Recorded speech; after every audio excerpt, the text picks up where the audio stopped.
Piper, Cassidy, Mai, and Izzy have been best friends their whole lives, and they've always agreed on one goal: to get out of tiny Paris, Texas, and see the world. The school's foreign exchange program seems like the perfect escape. Piper will go to the original Paris, Mai will go to China, Cassidy will go to Australia, and Izzy, unable to afford the program, will stay at home. To spice up their semester away and stay connected to their best friends, the girls start the International Kissing Club, a Facebook page where they can anonymously update one another and brag about all the amazing guys they're meeting. After all, these girls are traveling abroad. Amazing guys abound at every turn. But sometimes fun, flirty vacation flings turn into more serious romances. Guess what arrived in the mail this morning? The Fault in Our Stars. Yeah.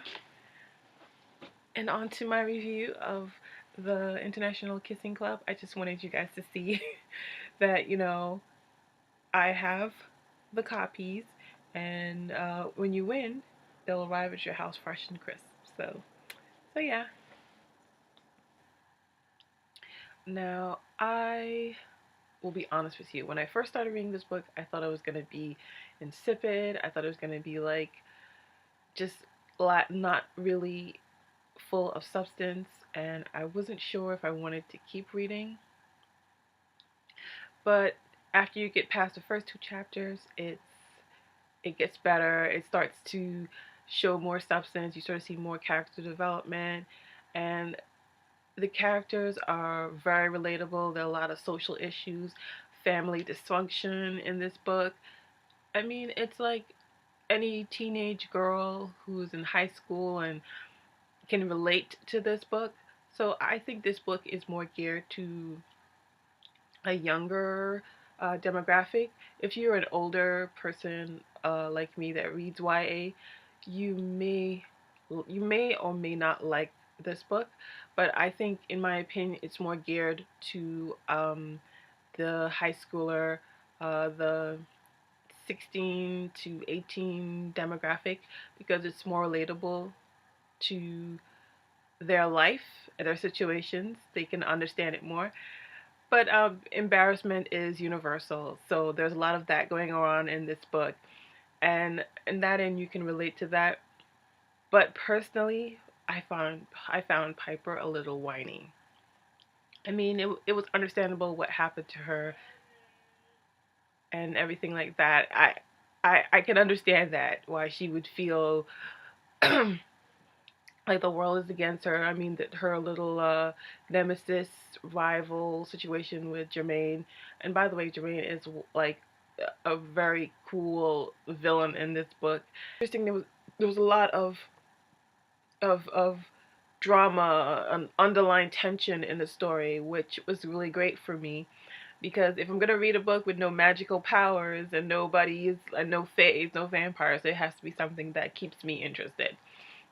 And those were the things that I liked about the book. What I didn't like, really, it's I don't have much criticism for this book, but the criticism that I do have is very constructive. It doesn't take away from the fact that I like the book.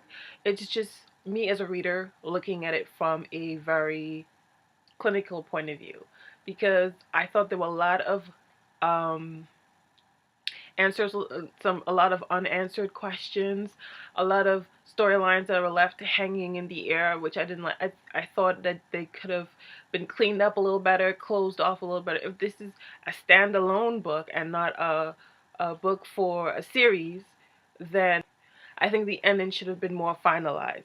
And if it is going to be a series, then the ending was appropriate. It leads into another book where it leaves room to answer these questions, because I thought that Jermaine, the issue of Jermaine, that Piper should have stood up to Jermaine. In the end, should really stand up to her. I thought she should have. Issues with Cassidy and Lucas, not sure about her feelings for him, and I thought that should have been addressed and see how that story developed. Also, the same thing with Sebastian and Piper. I wanted to see the conclusion of that, even if it was a little better than the conclusion that was given in this book. Um, the whole family dysfunction issues.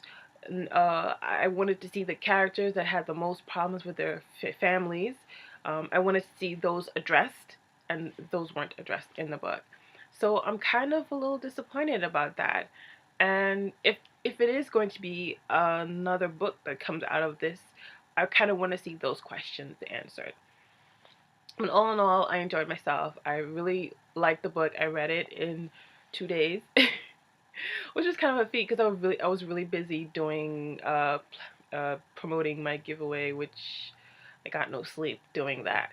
But yeah, and oh yeah, I should mention I'm doing a John Green giveaway, so you should check out my blog. I will leave a link to the post in the bottom bar and sign up and win a copy of The Fault in Our Stars. It's signed, and click on the post that I leave linked below, and that's it.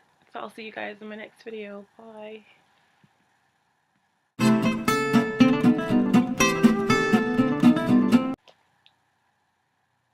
My hubby calling me, and he knows I'm taping right now. And I hated her as much as I love the rest of the characters. Yes. Oh my god. I'll be right back.